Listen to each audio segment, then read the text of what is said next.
ಏಕಾಂಗಿ ವೀರನಂತೆ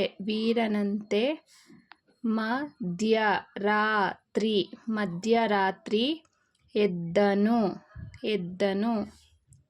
ಮಡದಿ ಮಗುವ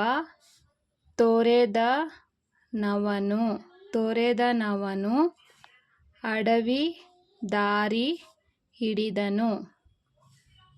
ಅರಮನೆಯ ಮೋಹವನ್ನು ಅರಿದು ಹಾಕಿ ಹೋದನು. ಗೊತ್ತು ಗುರಿಯೂ ಇಲ್ಲದಂತೆ ಕತ್ತಲಲ್ಲಿ ನಡೆದನು. ಏಕಾಂಗಿ ವೀರನಂತೆ ಮಧ್ಯರಾತ್ರಿ ಎದ್ದನು. ಮಡದಿ ಮಗುವ ತೊರೆದನವನು ಅಡವಿ ದಾರಿ ಹಿಡಿದನು. ಅರಮನೆಯ ಮೋಹವನ್ನು ಅರಿದು ಹಾಕಿ ಹೋದನು. ಗೊತ್ತು ಗುರಿಯೂ ಇಲ್ಲದಂತೆ ಕತ್ತಲಲ್ಲಿ ನಡೆದನು.